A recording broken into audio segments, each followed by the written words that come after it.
complètement en français. Et la raison, c'est parce que notre présentateur, notre guest speaker, c'est le récipiendaire de cette année-là du prix en recherche en éducation médicale du prix Pierre Puy. Alors, vous me connaissez tous, je suis Charles Rodriguez, directrice du FMR, et ça me fait énormément plaisir de passer la parole, comme je disais tantôt, aux deux co-directrices du comité d'évaluation des prix Pierre Puy à vie, sont Dream El Sherif et Vera Granikov, qui ont été des étudiants de maîtrise et de doctorat avec Pierre Puy il n'y a pas longtemps. Alors, Vera, Dream, c'est Oui, à vous maintenant. désolée pour mon accent français. Euh, J'habite à Ottawa maintenant et je ne parle pas français beaucoup. OK, je m'appelle Rim, j'ai fait mon doctorat sur le département de médecine familiale sous la supervision du docteur Pierre Pouilly. Pierre Pouilly était l'un des membres fondateurs du groupe AFMER et un leader mondial dans le domaine de Mixed Methods Research et Mixed Studies Reviews. Euh, Son héritage, son legacy s'est perpétué à travers de ses travaux. Il est actuellement le sixième chercheur en soins primaires le plus cité au Canada et sur ses étudiants.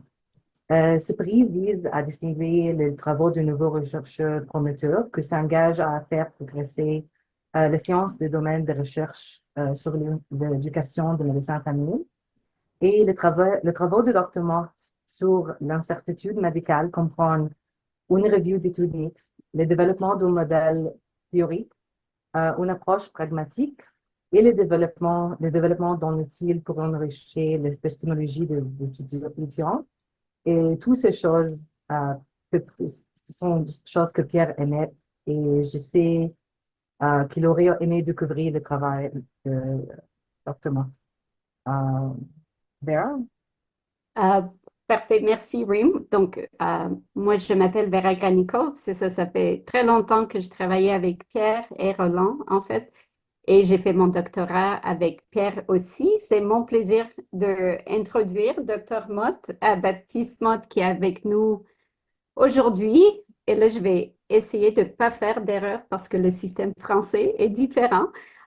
Donc, il a soutenu sa thèse d'exercice en médecine générale en 2008 au département de médecine générale de l'Université catholique de Lille, où il est maintenant maître conférencier.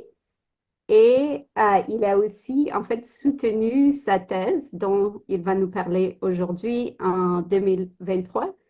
Euh, et c'est ça, nous sommes, je pense, juste pour rapporter le sentiment partagé que tous les membres du comité ont eu. C'est ça, il y avait Rim, moi, Charo et Dr. Tellier aussi, ont été vraiment touchés, je dirais, par le sujet vraiment important, mais aussi l'humanisme avec lequel Baptiste a fait et rédigé son travail. Donc, j'ai très hâte d'entendre parler aujourd'hui. Merci.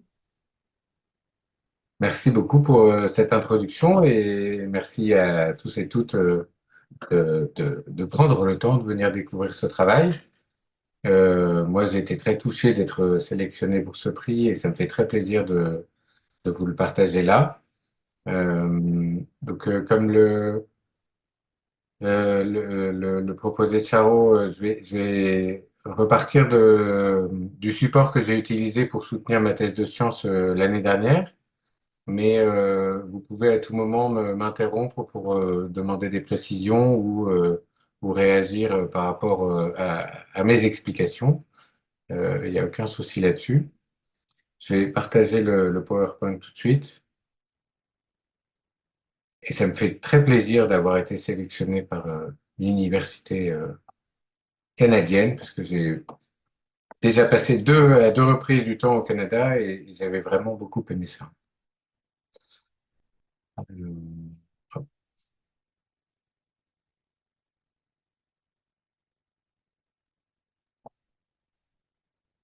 Est-ce que c'est bon pour tout le monde?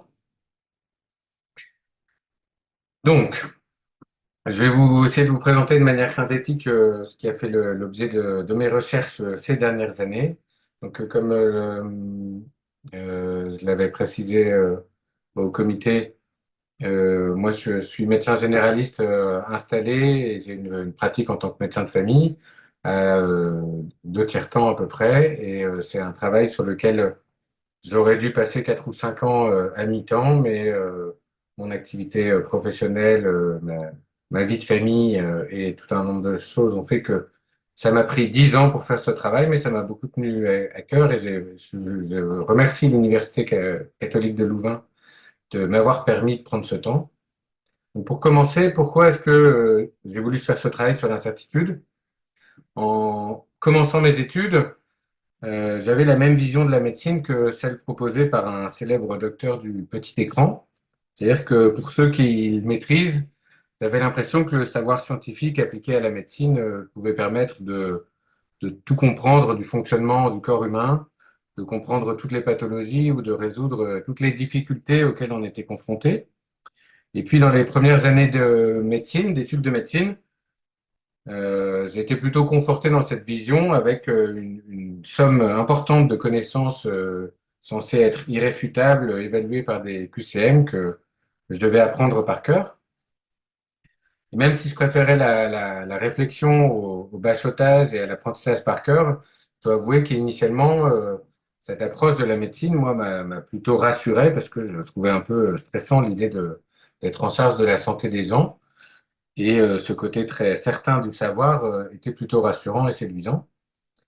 Mais j'étais confronté au cours de ma formation à l'impossibilité pour un être humain de maîtriser l'entièreté du savoir biomédical, qui, comme notre univers, est beaucoup trop vaste et puis ne cesse de s'accroître. La, la deuxième désillusion pendant mes études est venue de l'expérience en stage, parce que même quand je maîtrisais tous les enseignements de la faculté, j'expérimentais face aux patients de nombreuses incertitudes, et c'était le cas aussi de mes collègues de promo, mais même de mes mentors et maîtres de stage. Il semblait que face à la clinique, l'incertitude soit inhérente dans toutes les démarches de soins. Et donc, j'ai cherché dans la littérature médicale des explications aux incohérences que j'expérimentais entre ma croyance du savoir biomédical, ma formation à la faculté et puis ce que je rencontrais dans mon expérience du soin. Dans la littérature médicale, il est ressorti que l'incertitude médicale est effectivement très fréquente dans le soin et que sa gestion est importante parce que mal gérer l'incertitude médicale, ça peut retentir sur la qualité de la relation médecin-patient, sur la qualité d'exercice des professionnels et même sur l'équilibre psychologique des professionnels de santé, mais aussi sur la qualité et le coût de la prise en charge médicale avec un risque de surmédicalisation quand on tolère mal l'incertitude. L'incertitude médicale, c'est une notion complexe pour laquelle il y a de multiples définitions qui ont été proposées au cours des dernières décennies sans qu'il y en ait vraiment une qui s'impose vraiment sur les autres. Les cursus de formation sont encore très influencés par l'approche biomédicale et l'evidence-based medicine, la médecine basée sur les preuves. Et ces cursus abordent peu ou pas l'incertitude médicale. Lorsqu'elle est abordée, elle est souvent abordée de façon partielle, par exemple par le prisme de l'incertitude diagnostique uniquement, mais elle est rarement abordée dans la formation dans toute sa complexité et sa richesse. Et en plus, ce dont j'ai fait le constat aussi, c'est que s'il y avait de nombreux outils d'évaluation de l'incertitude anglophone, au moment où moi je commençais ma recherche, il n'existait aucun outil d'évaluation francophone qui soit scientifiquement validé. Donc je me suis fixé comme objectif de contribuer avec mon projet doctoral à l'amélioration de la formation à l'incertitude médicale. Et pour ça, j'ai procédé en 3 étapes. Dans un premier temps, j'ai conçu un modèle de compréhension de l'incertitude médicale comme objet d'apprentissage et j'ai proposé une approche pédagogique qui soit cohérente avec les notions clés de ce modèle. Dans un deuxième temps, j'ai cherché à obtenir une grille d'évaluation de l'incertitude francophone qui soit scientifiquement validée pour pouvoir, dans un troisième temps, mettre en œuvre une formation à l'incertitude médicale qui repose sur les principes pédagogiques cohérents avec mon modèle de compréhension et que je pouvais évaluer d'une part sur le plan quantitatif avec la grille d'évaluation, mais aussi, donc, comme on l'a expliqué, selon une méthode mixte avec une évaluation qualitative. Donc, le contenu de ma thèse par article, c'est ces trois travaux. Un, mieux comprendre l'incertitude en médecine pour former les médecins, qui était publié dans Pédagogie médicale. Deux, l'adaptation culturelle et l'évaluation des preuves de validité des scores obtenus à l'aide d'une version française de l'échelle Tolerance of Ambiguity in Medical Students and Doctors, la TAMSAD, qui a été publiée dans Mesures et évaluation en éducation. Et trois, en quoi une approche pragmatiste de la formation à l'incertitude permet l'enrichissement épistémologique des internes en médecine générale, qui est en cours de soumission, toujours dans Pédagogie médicale. Donc, la première étape de mon travail, mieux comprendre l'incertitude en médecine pour former les médecins. J'ai commencé par définir clairement l'incertitude médicale telle qu'on la rencontre dans l'exercice de la médecine contemporaine, c'est-à-dire dans une médecine qui s'appuie sur des données scientifiques validées et qui cherche à obtenir une décision médicale partagée entre le médecin et le patient. Après une revue de la littérature, j'ai décidé de m'appuyer essentiellement sur les travaux de Anne Klein et Arora, qui ont défini une taxonomie de l'incertitude, dont j'ai schématisé les principales conclusions. Dans cette taxonomie, il y a trois grandes dimensions à l'incertitude. Il y a d'abord les causes de l'incertitude, qui sont liées aux probabilités sur lesquelles s'appuient nos savoirs, à l'ambiguïté de ces savoirs et à la complexité des situations auxquelles on est confronté. Il y a les enjeux de l'incertitude comme deuxième dimension, enjeux qui peuvent être scientifiques, peuvent être pratiques ou qui peuvent être personnels dans les situations de soins. Et la troisième dimension, c'est une dimension qu'ils ont appelée le locus. Et le locus, ça se rapporte au fait que l'incertitude est présente chez le praticien, mais elle est aussi présente chez le patient, et aussi présente chez les autres soignants et dans l'entourage du patient. Et pour chacun de ces intervenants de la situation, elle peut être à un degré d'intensité qui va être varié, et puis elle peut être plutôt causée soit par certaines causes, soit par certains enjeux. Donc, l'incertitude varie selon les différents intervenants. Une fois l'incertitude définie, il était nécessaire d'identifier les réactions des médecins qui étaient confrontés à cette incertitude. Et donc, pour ça, je me suis travaillé sur le travail de référence de Géraldine Blois, qui a mené une recherche qualitative sur plusieurs années pour évaluer le positionnement des médecins généralistes vis-à-vis des confrontés à des situations d'incertitude. Donc, elle a identifié 5 positionnements potentiels de médecins généralistes vis-à-vis de l'incertitude. Chaque médecin généraliste peut passer d'un positionnement à un autre en fonction de la situation à laquelle il est confronté. Mais ce qui va faire varier leur positionnement, c'est essentiellement deux axes. Le premier, la vigilance scientifique qu'ils vont accorder par rapport aux recommandations au niveau de preuve, donc le fait de s'appuyer sur un savoir scientifique validé. Et la deuxième, c'est à quel point ils vont décider d'apporter de la considération à la plainte profane, y compris dans sa complexité et dans ses dimensions qui peuvent être éloignées de l'approche biomédicale. Donc pour les patients qui choisissent de prêter attention à la fois à la vigilance scientifique et à la plainte profane, Géraldine Blois décrit un positionnement de l'incertitude qu'elle appelle l'incertitude prégnante. Et donc, c'est un positionnement dans lequel l'incertitude est présente dans toutes les situations de soins et où les médecins s'engagent dans l'exercice d'une médecine générale en tension entre deux approches qui sont a priori un peu incompatibles et qui essayent de faire ça de manière réflexive, exigeante et originale. Donc la taxonomie de Anne Klein et Arora, elle met en évidence le fait que l'incertitude présente des dimensions qui sont directement liées aux caractéristiques du savoir biomédical que nous mobilisons, mais aussi des dimensions indépendantes de ce savoir, comme les enjeux pratiques ou personnels, par exemple. De plus, le locus met en évidence la dimension socialement construite de cette incertitude lorsqu'elle est partagée par différents acteurs dans une situation de soins. Géraldine Blois, elle met en évidence le fait que le positionnement médical dépend de l'importance donnée au type de savoir qui sont mobilisés face à des demandes riches ou complexes. Et donc, de la confrontation de ces différentes conclusions, on a formulé l'hypothèse que la gestion de l'incertitude dépend de la façon dont on construit et mobilise les connaissances et donc de la richesse épistémologique mobilisée par l'étudiant.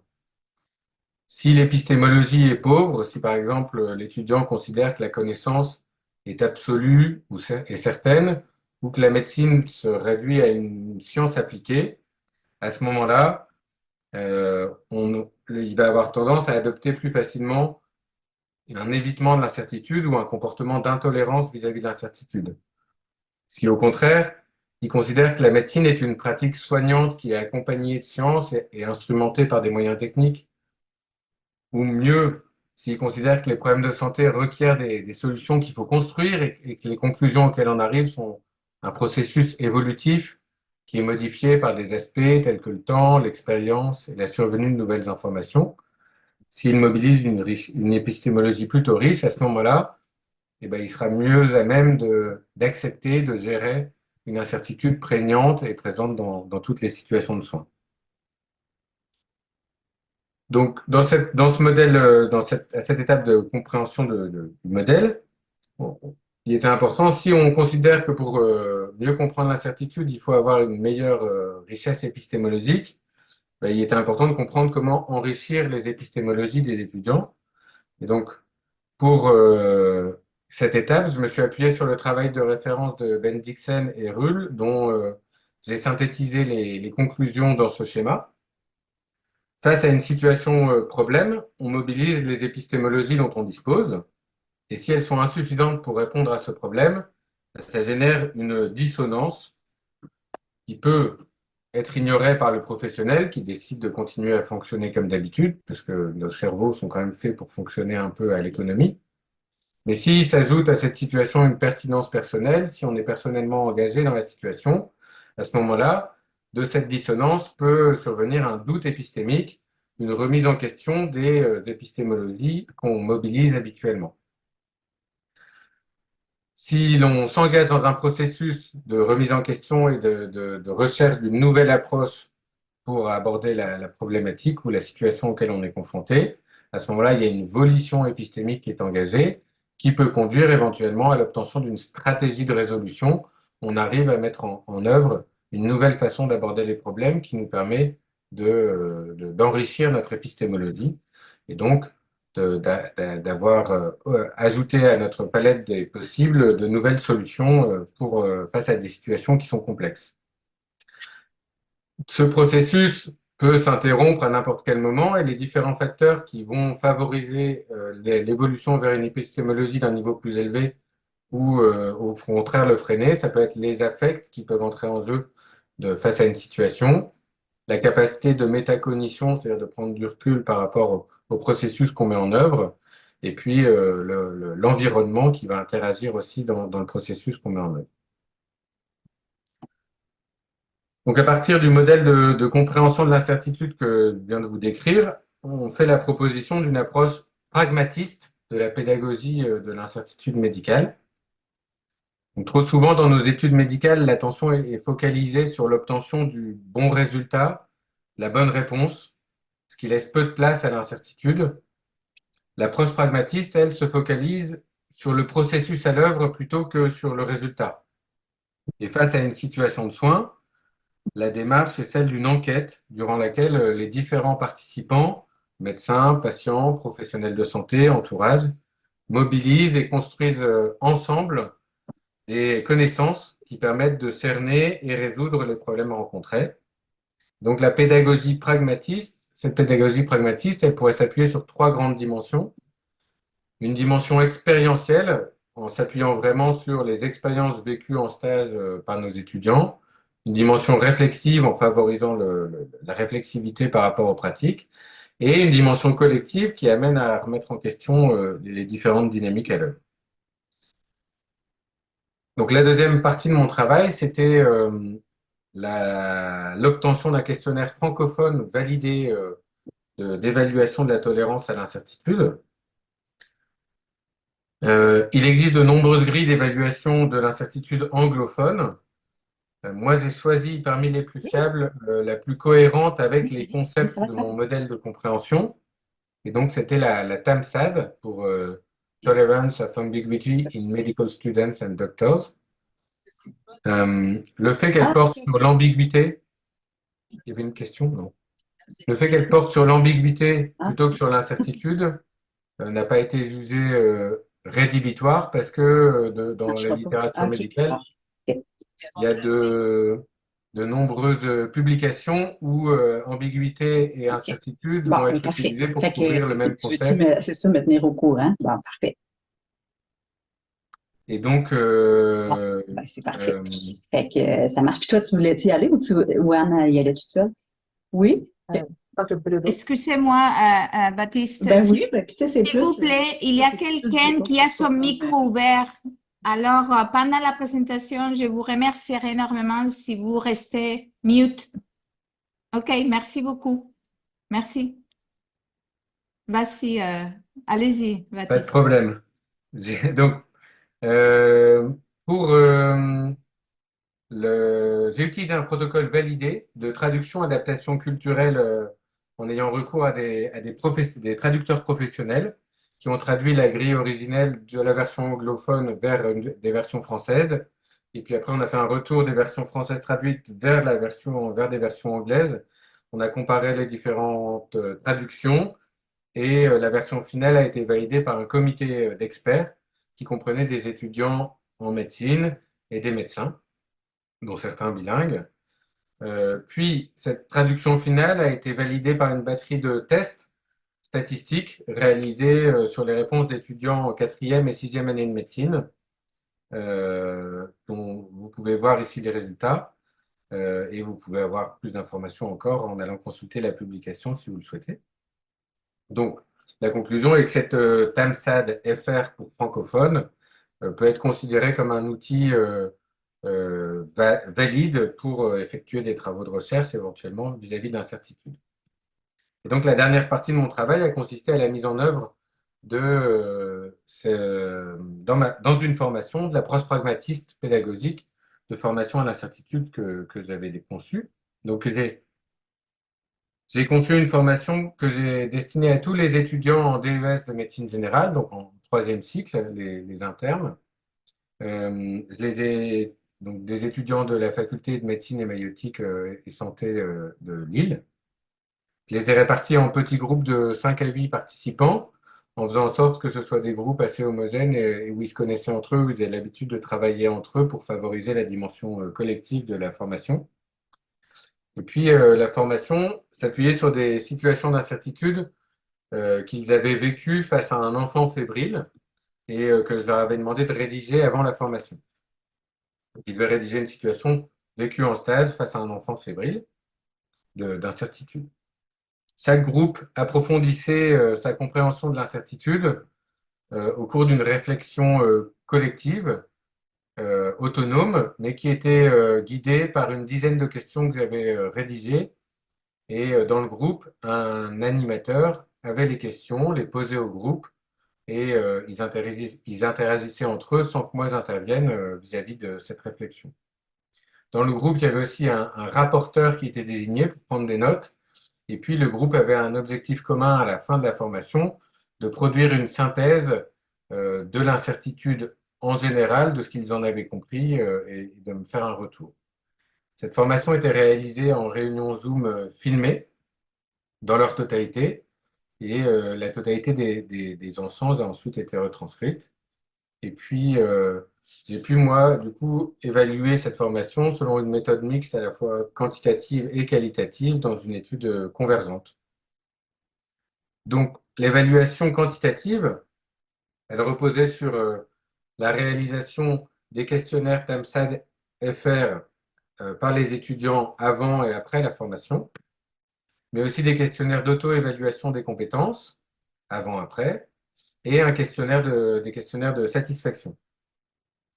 Alors, il en ressort que les étudiants estiment avoir nettement progressé après la formation pour toutes les compétences qui étaient visées, que la formation a eu un effet d'équité et que les écarts de compétences entre les étudiants se sont réduits avec la formation, qu'il y a eu un effet d'apprentissage positif qui est constaté pour toutes les compétences qui étaient évaluées. Et puis, le questionnaire de satisfaction était globalement très positif, là aussi, pour les différentes dimensions qui étaient évaluées pour la formation. Enfin, le score moyen à la grille TAMSAT-FR était avant la formation de 55,8% contre 62,7% après, avec une différence qui était statistiquement significative. Pour l'analyse qualitative, elle a eu lieu en 2 temps. Il y avait une analyse qualitative thématique dans laquelle on a comparé le nombre de dimensions de l'incertitude qui étaient évoquées par les étudiants avant la formation. Donc les 7 dimensions, c'est celles que j'avais évoquées plus tôt. Les 3 grandes causes, la probabilité, l'ambiguïté, la complexité. Les 3 enjeux scientifiques, pratiques et personnels et le locus. Et donc, on comptait combien de ces dimensions étaient évoquées dans les définitions de l'incertitude médicale qu'on leur avait demandé de rédiger avant la formation. Et on comparait ce chiffre avec le nombre de dimensions de l'incertitude euh, euh, que l'on retrouvait dans les prises de parole de chacun des étudiants pendant la formation. Et donc, pour chacun des étudiants, on constate qu'il y a plus de dimensions de l'incertitude qui sont évoquées pendant la formation, pendant les échanges, qu'ils n'en ont évoqué dans la définition avant la formation. La deuxième partie de l'étude, l'analyse qualitative, était une évaluation conversationnelle. Donc, toute la formation était filmée. Moi, j'ai retranscrit tous les échanges entre les étudiants. Et puis avec Grégory Aiguier, qui était un chercheur aussi en recherche qualitative et un membre de mon jury, on a sélectionné un extrait qui nous paraissait le plus pertinent et on en a fait une analyse conversationnelle, c'est-à-dire qu'on a annoté dans le script les différentes pauses, les différentes intonations, les postures et le langage corporel de chaque étudiant au fur et à mesure qu'il prenait la parole pour comprendre la dynamique de leur échange. On s'est aussi aidé de la Smiling Intensity Scale, donc une échelle d'évaluation de l'intensité des sourires, dont vous avez une illustration ici avec à gauche le niveau 0 du sourire, puisqu'il n'y a aucun sourire sur le visage de la jeune fille. Et tout à droite, le niveau 4 où le sourire est franc et se lit sur tout le visage. Donc cette analyse conversationnelle, elle nous a permis de mettre en évidence le déploiement des 3 dimensions de l'approche pragmatiste qu'on voulait voir à l'œuvre dans la formation, à savoir la dimension expérientielle, la dimension réflexive et la dimension collective.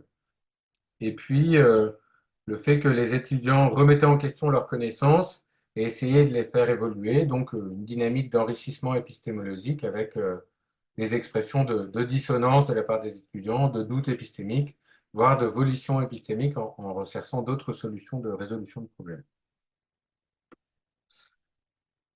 Donc pour conclure, concernant ma thématique, la pédagogie pragmatiste pour former les étudiants en médecine, bah, l'incertitude médicale, elle est prégnante, riche et complexe dans le soin. L'approche biomédicale, elle est trop scientifique et centrée sur la quête de la bonne réponse, ce qui est insuffisant pour faire face à la multiplicité, la complexité des situations d'incertitude auxquelles on est confronté. Et puis cette approche purement biomédicale, elle peut favoriser le déni ou l'intolérance de cette incertitude. La tolérance de cette incertitude, elle dépend de la situation, mais aussi des individus et des épistémologies qui sont mobilisées, c'est-à-dire de la diversité, de la richesse des savoirs mobilisés, ainsi que la capacité des étudiants à les remettre en question et à les faire évoluer.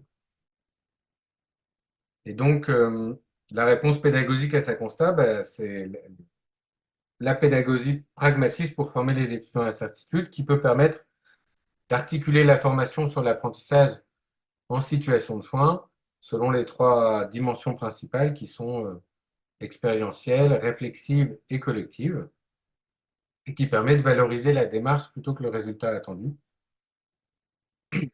Elle repose sur un processus d'enquête et de co-construction d'une réponse au problème du patient, à laquelle participent évidemment le médecin et le patient, mais aussi l'équipe soignante qui est amenée à intervenir, et ça en relation avec l'environnement dans lequel survient cette situation, et éventuellement d'autres intervenants éventuels selon les situations.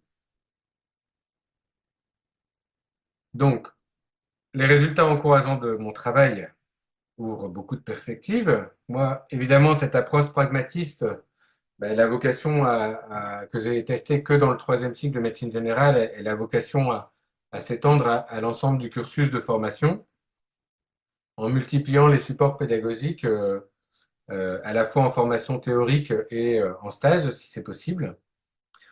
Les modes d'évaluation doivent évoluer pour valoriser le processus à l'œuvre dans la démarche du soin plutôt que l'obtention du résultat. Et puis, les hiérarchies en place dans le soin et la formation devraient être repensées pour qu'il y ait une plus grande collaboration entre les professionnels. Je ne sais pas à quel point c'est vrai pour vous, parce que moi j'avais vu une vraie différence quand j'avais fait un stage en tant que jeune étudiant dans les hôpitaux à Québec, où il y avait beaucoup une démarche interprofessionnelle qui était beaucoup plus horizontale. Mais c'est vrai que en France, on a encore un mode de fonctionnement qui est très pyramidal et c'est un peu délétère sans doute dans les soins. Donc là aussi, on a beaucoup de progrès à faire. Et puis, il y a aussi, et ça c'est un de mes chevals de bataille, le fait que la place des patients devrait évoluer avec un rôle plus actif à la fois dans la démarche de soins, mais aussi dans la formation. Et ça, dans ma faculté, on est plutôt en retard par rapport à d'autres facultés en France où vraiment les patients ont beaucoup plus intégré les enseignements. Et donc, j'espère que je trouverai le temps de réussir à initier tout ça chez nous. Et puis, il sera évidemment nécessaire d'évaluer et de communiquer sur toutes ces évolutions au fur et à mesure qu'on les mettra en œuvre. Je vous remercie pour votre attention.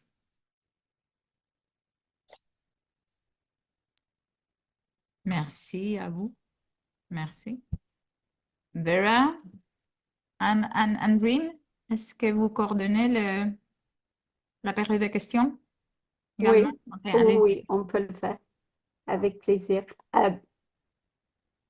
Mais je pourrais commencer avec une première question. Baptiste, merci beaucoup. J'ai trouvé passionnant la présentation et j'espère que vous n'avez pas souffert beaucoup quand vous avez la défendu devant votre jury. Mais j'ai tout d'abord une question plus conceptuelle. Vous parlez tout le temps d'incertitude et tout le temps que vous parlez d'incertitude, ça me venait à l'esprit tout le domaine de recherche en anglais de clinical reasoning, le raisonnement clinique. Oui.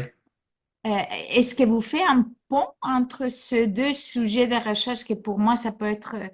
En tout cas, je ne pouvais pas arrêter de penser au raisonnement clinique.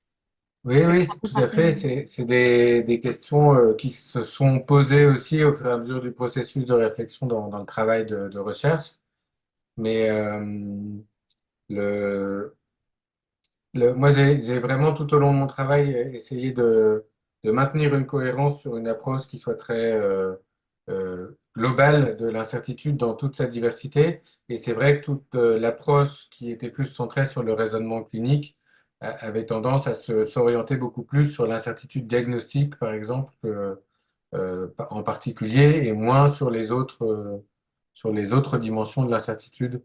Donc, c'est quelque chose qui, à mon sens, peut être développé, approfondi de façon spécifique, mais pour la façon dont je voulais aborder la thématique, j'ai pas creusé dans cette direction.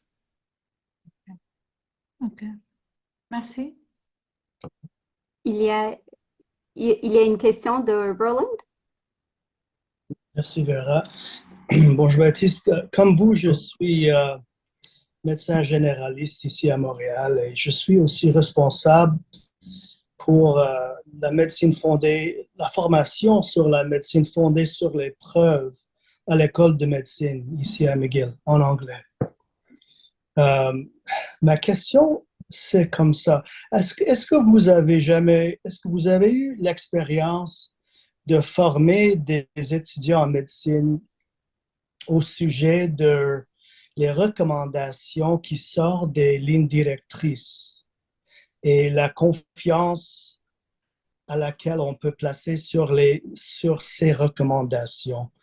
Par exemple, au Canada, nous utilisons des fois les gens qui produisent les recommandations, comme le groupe d'études canadiennes sur les soins et services préventifs, on utilise une approche qui s'appelle GRADE. Et selon l'approche GRADE, nous avons une façon de communiquer l'incertitude de notre recommandation. Oui. Et je trouve, en tout cas, selon mes expériences en clinique, quand je suis responsable pour la formation des internes aux cliniques, il évite l'incertitude. Il veut juste savoir, est-ce qu'on fait ça, oui ou non? Oui. Donc, d'une part, on veut communiquer l'incertitude dans nos recommandations des lignes directrices. De l'autre part, les cliniciens résistent, je trouve, où ils ont la difficulté à comprendre les nuances dans ces recommandations. Donc, est-ce que vous avez eu une expérience d'enseigner des jeunes médecins aux étudiants dans l'incertitude? Donc, vous avez tout à fait raison. Alors, pour répondre à votre question, nous, en France, il y a une partie de la formation qui est l'évaluation des étudiants sur la lecture critique d'articles. Et c'est dans ce domaine-là qu'on essaye de former nos étudiants aux différents niveaux de preuve, etc., des données sur lesquelles, ou des recommandations sur lesquelles ils vont s'appuyer. Moi, j'ai jamais participé personnellement à ce type d'enseignement et c'était un peu balbutiant quand j'étais moi-même étudiant dans ma faculté, mais je crois que ça s'est bien développé depuis. Mais, euh, mais là où vous avez raison, c'est vrai aussi. Donc là, moi, je l'ai rencontré aussi en faisant cette formation auprès des étudiants donc, qui sont les internes en troisième cycle, c'est des étudiants qui sont en septième, huitième, neuvième année de médecine, qui font leurs 3 dernières années de formation pour la médecine générale de famille. Et parmi ces étudiants, il y en a encore qui, comme vous dites, veulent pas, cherchent la certitude, en fait, veulent la bonne recommandation et veulent avoir des réponses sur des recettes et des protocoles à appliquer. Et pourtant, ils sont déjà à un niveau assez avancé dans leur formation.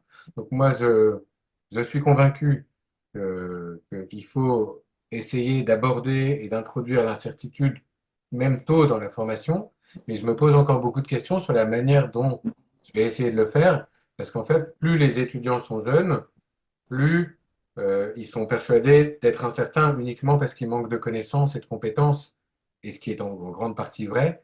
Et donc, leur introduire toute la richesse et la complexité de la relation de soins et les incertitudes supplémentaires que ça génère, c'est sans doute compliqué. Donc, je pense que je sais pas, j'ai pas encore défini comment je vais le faire, mais il y a un vrai enjeu là-dessus. Je pense que c'est pour ça que je reviens à l'introduction la participation des patients dans la formation. Je pense que faire intervenir des patients dans un cours, même vis-à-vis de connaissances pour lesquelles on a des référentiels avec des forts niveaux de preuve et où on pense que les choses sont vraiment bien cadrées sur le plan scientifique et validées, si des patients arrivent dans la formation et introduisent un peu de nuances ou remettent en question la façon dont on pense que ça devrait toujours se passer, ben ça aidera peut-être les étudiants à envisager le fait que même quand sur le plan scientifique tout est très validé, eh ben, il y a un peu de complexité et de nuances dans le soin tel qu'il est pratiqué. Mais il y a toujours la difficulté de, de réussir à embarquer les étudiants qui sont réticents et qui ont plus besoin d'avoir des guides de pratique pour se sentir compétent que de se poser des questions qui les dépassent au niveau de compétences, d'expérience où ils sont arrivés.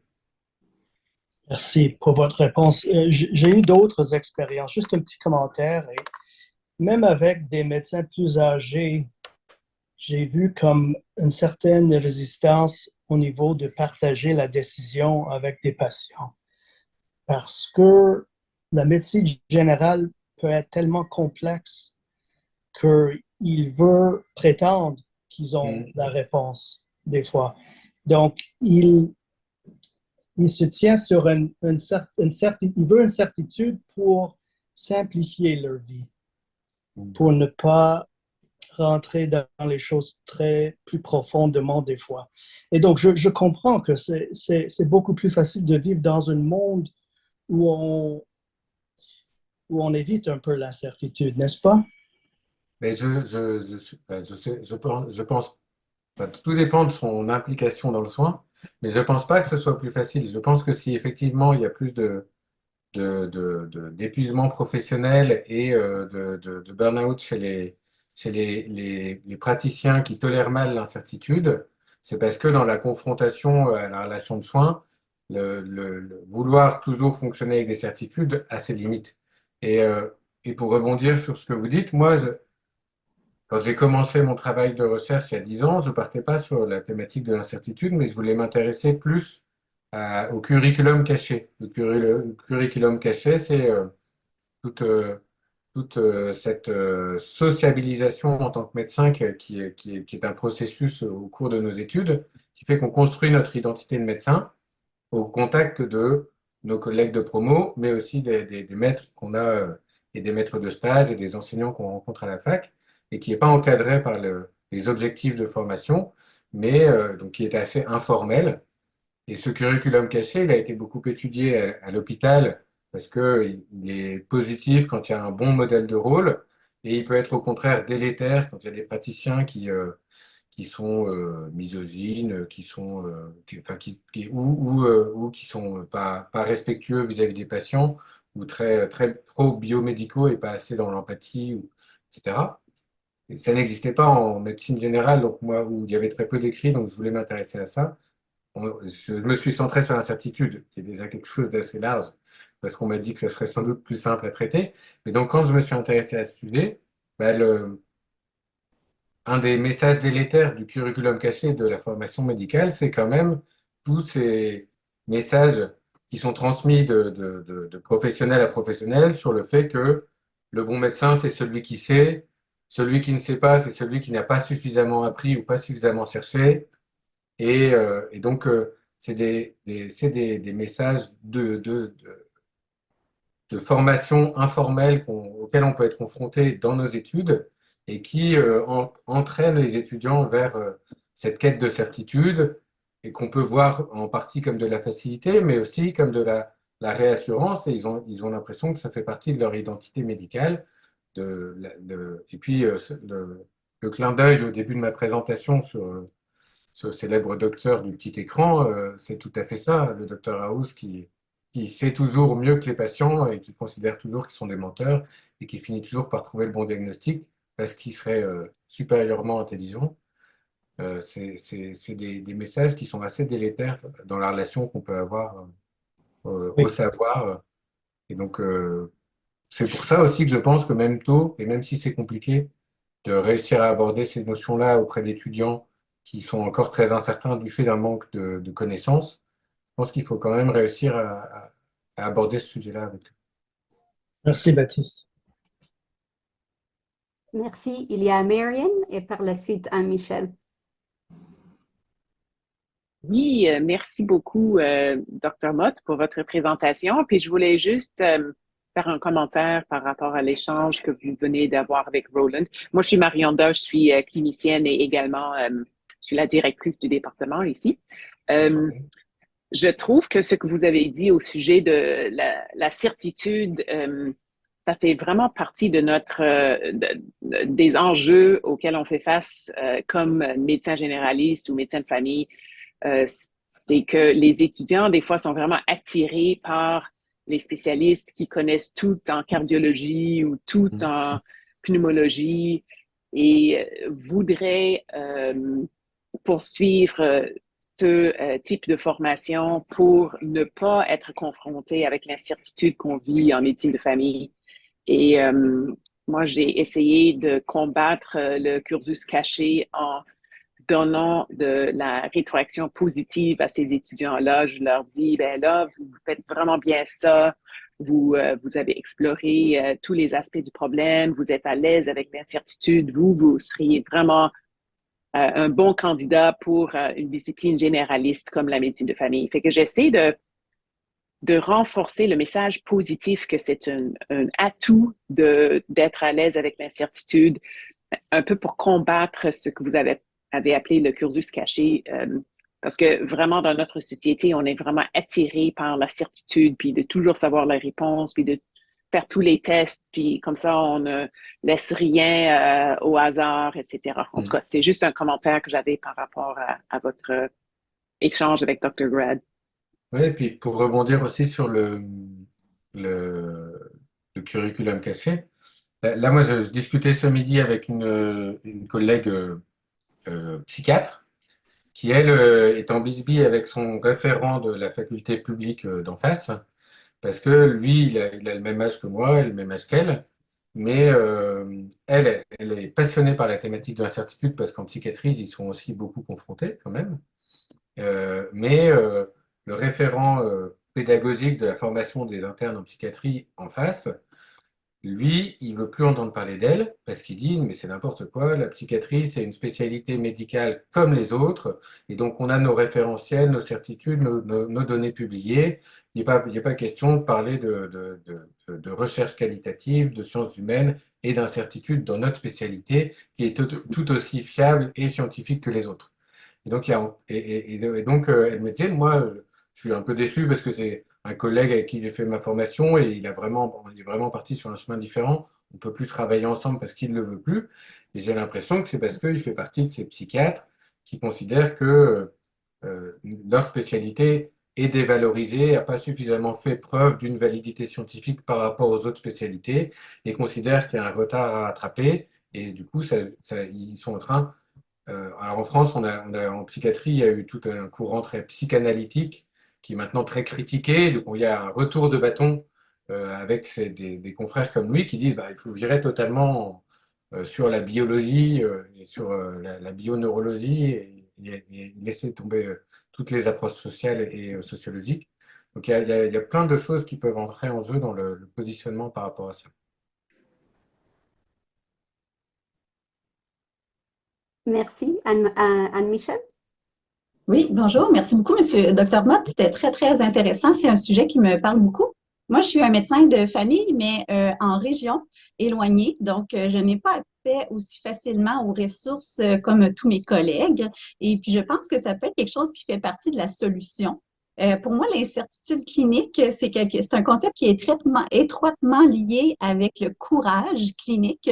Et c'est quelque chose que j'essaie d'enseigner aux étudiants qui passent ici. Le courage clinique, c'est d'aller jusqu'au fond du questionnaire, jusqu'au fond de l'examen, de tourner d'un côté, de l'autre, le raisonnement clinique pour aller approfondir, se questionner sur la gestion des ressources. Est-ce que, au niveau financier, est-ce que je demande un avion pour transférer mon patient? C'est quoi les frais? Les conséquences pour l'État, c'est quoi les conséquences pour ce patient-là qui s'en va à Montréal, qui laisse sa famille toute seule en Abitibi, qui doit mobiliser ses ressources, tout ça. Alors, je crois que l'utilisation des ressources à ce moment-là nous pousse à aller plus loin dans nos réflexions et puis aller plus tolérer l'incertitude, se donner plus de temps pour observer comment ça va, qu'est-ce qu'il y en est, alors que dans les grands centres, les centres tertiaires, ils ont une obligation de moyens. Le cardiologue est là, le patient est venu pour une douleur thoracique, apparemment cardiaque, je vais demander le cardiologue. Donc, moi, je suis à Val-d'Or. Il n'y a pas de cardiologue cette semaine. Je vais me faire ma propre idée et aller explorer comment je pourrais éliminer ce qui est grave, ce qui est dangereux, puis vivre avec le reste, temporiser, faire des examens, faire un suivi. ça.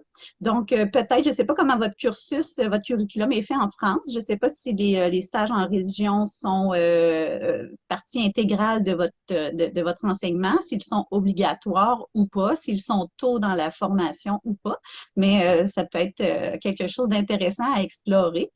Puis peut-être nous, on peut aussi continuer de mousser nos régions dans le curriculum pour ça, parce que je trouve vraiment qu'on a un privilège à ce niveau-là. Moi, je trouve que dans ma pratique, c'est un privilège d'aller plus loin dans l'incertitude clinique, d'aller travailler mon courage clinique. Puis je le vois quand j'ai des transferts, parce que nous, on est un centre secondaire, donc on doit parfois transférer dans les centres tertiaires, mais on doit aussi parfois recevoir des patients des plus petits centres. Et puis, des fois, c'est intéressant de voir les patients qui nous sont transférés, puis je me dis, mais pourquoi il a été transféré si tôt? Pourquoi ils n'ont pas été faire telle ou telle chose, ou pourquoi ils ont vraiment pensé que c'était une embolie pulmonaire, si il crachait vert, il faisait de la fièvre, puis il est connu MPOC, tu sais. Il y a des choses comme ça où c'est intéressant de pousser plus loin. Puis avec le temps, c'est vrai qu'il y a aussi probablement une bonne composante qui est au niveau là, de l'expérience clinique, là, comme vous l'avez mentionné. Là, tu sais, c'est tout interrelié ensemble. Mais voilà, fait que je ne sais pas si vous aviez des réponses à ma pseudo-question. Moi, je peux donner un éclairage sur ce qui se passe en France, puisque c'était en partie la question. Euh, alors, en France, on n'a pas on n'a pas beaucoup de régions aussi éloignées que peuvent l'être peut-être celles où vous exercez. On a quand même on n'a pas besoin d'avion pour accéder à un centre plus équipé. On parle parfois d'une heure ou deux de voiture, mais pas plus. Par contre, euh, dans la formation, on a déjà, moi, quand j'ai fait ma formation, on faisait les 6 premières années de médecine, on n'avait même pas de stage de médecine générale. Donc, on faisait que de la formation hospitalière et on devait choisir médecine générale sans jamais être passé en médecine générale. Fort heureusement, ça a changé. Mais maintenant, nos étudiants font au moins 6 à 8 semaines de stage de médecine générale pendant tout le cursus. Donc, ça veut quand même dire qu'ils n'ont que 6 à 8 semaines de découverte de la médecine de soins premiers ou primaires, alors qu'ils font tout le reste du cursus dans des hôpitaux universitaires où chacun sait qu'on voit beaucoup plus de pathologies très graves, très sévères, etc. Donc, il y a un miroir déformant qui fait quand même que quand ils arrivent en troisième cycle, eh ben, ils ont ce réflexe d'obligation de moyens, de prescription d'examens à tout va, pour éliminer tous les diagnostics les plus graves, les plus urgents, les plus sévères, auxquels ils ont été confrontés pendant toute leur formation, mais qui sont en fait pas du tout le quotidien d'un médecin de soins premiers et d'un médecin de premier recours. Donc ça, nous, dans la formation, indépendamment du stage dans lequel on leur montre les différences de pratique, on a aussi des formations pendant le deuxième cycle où moi, je fais un séminaire de médecine générale et où je leur explique les notions de prévalence, les différences de pratique, ce à quoi on est confronté en soins premiers et la différence qu'il peut y avoir dans nos exercices. Je leur présente aussi le fait que, de la même manière que vous le décrivez, on n'a pas la même pratique quand on est un médecin généraliste ou un médecin de famille au centre d'une métropole avec plein de spécialistes ou d'examens complémentaires facilement accessibles et un médecin généraliste situé un peu plus loin. Et donc, moi, j'organise le stage de médecine générale pour ces jeunes étudiants. Et en fait, on leur demande d'aller voir deux praticiens différents. Un proche qui est à moins de 30 km de leur faculté et qui est donc le plus souvent en ville, et un lointain qui est à plus de 30 km et qui peut être dans la campagne et où les accès aux spécialistes et aux examens complémentaires sont un peu plus compliqués et où du coup les médecins généralistes ont effectivement une pratique peut-être plus engagée avec plus de courage clinique comme ce que vous décrivez et puis aussi avec souvent plus d'actes techniques qui sont réalisés, parce que c'est vrai que moi, j'exerce juste à côté, enfin, j'exerce juste à côté de Lille, en plein centre-ville. J'ai un cardiologue et un rhumatologue au bout de ma rue, et du coup, je ne fais pas d'infiltration, parce que j'ai un rhumatologue au bout de la rue qui reçoit mes patients en moins de 15 jours, et qui fait ça beaucoup mieux que moi et beaucoup plus souvent que moi. Donc, je sais que ma pratique est, est influencée par le milieu dans lequel j'exerce, et ça, on essaie de le présenter aussi à nos étudiants, et on les force à faire des stages un peu loin, même s'ils râlent et même s'ils disent que c'est compliqué de trouver des moyens de transport pour aller sur place, etc. On trouve que c'est très important de les exposer effectivement à ces différences de pratique Et je trouve que cette notion de courage clinique, elle est très importante et très intéressante. Elle devrait être plus explorée, de même que l'attention qu'on peut porter aussi aux émotions dans la formation au chant. Mais il y a aussi par rapport à l'incertitude, le fait de l'accepter et de comprendre que ça fait partie d'une composante de notre métier, ça permet aussi d'avoir une relation avec le patient qui limite énormément, d'une part, les erreurs et d'autre part, les reproches que les patients peuvent nous faire. Parce qu'il y a toujours de l'aléa de prise en charge. Parfois, ça ne se passe pas comme on veut. Si on a anticipé ça, si on a prévenu le patient, on pensait que ça allait se passer de cette manière, mais que finalement, ça se passe autrement et que ça avait été présenté, eh ben, c'est beaucoup mieux accepté. Quand on a le positionnement d'un médecin certain et qu'on affirme un diagnostic et que finalement ça ne se passe pas comme on l'a dit, c'est beaucoup moins bien accepté par les patients. Donc dans la relation, c'est aussi très important à mon avis.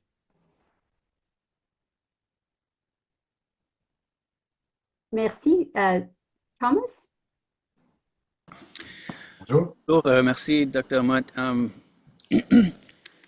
J'étais un étudiant en médecine un peu anxieux et heureusement, dans la résidence en médecine familiale, ça a évolué et changé. Mais je me souviens beaucoup, cet enjeu-là était très préoccupant pour moi.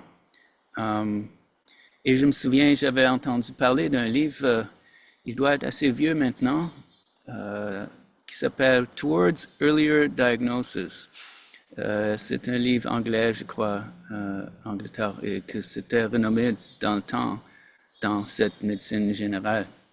Et puis, ça a fait quelque chose dans mon esprit. Je dis, oh, c'est pas justement parce que je ne connais pas que je sais pas quoi faire, c'est parce que peut-être c'est trop tôt, par exemple, ou en tout cas. Donc, je commence à m'intéresser sur cet aspect de votre question. C'est évidemment la question de pédagogie pour être meilleur médecin et vous donner plusieurs exemples. Pourtant, il y a aussi l'enjeu d'anxiété ou de stress.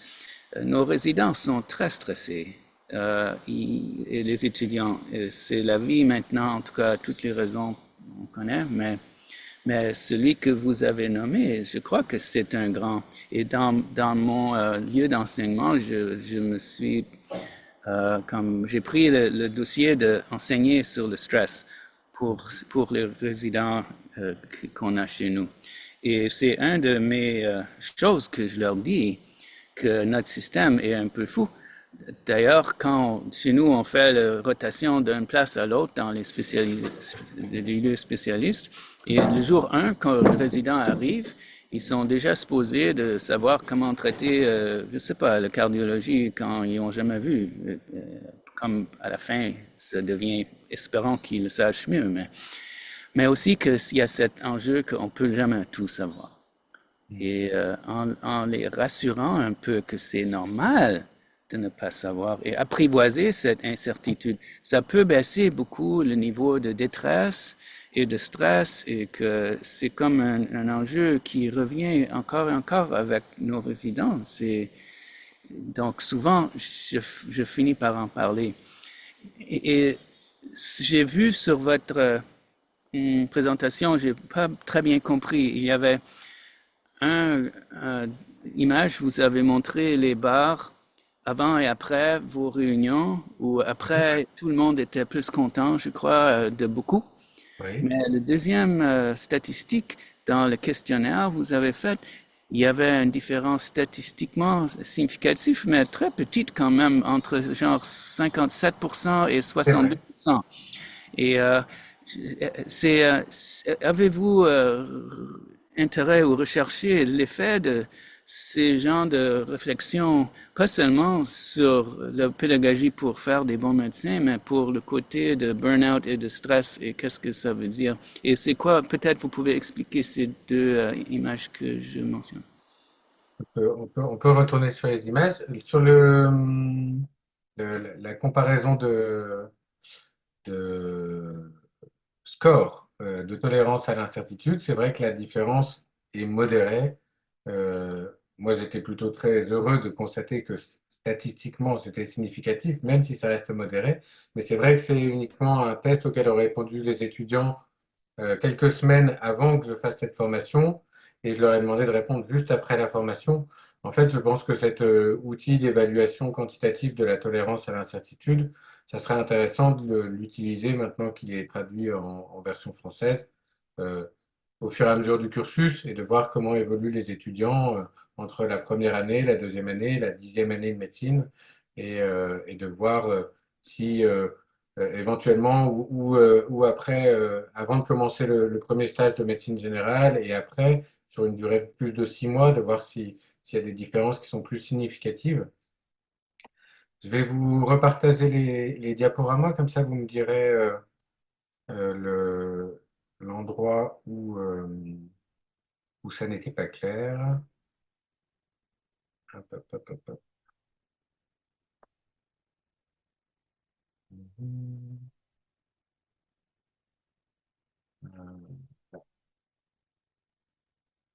Ça, c'en est un, la différence plutôt petite.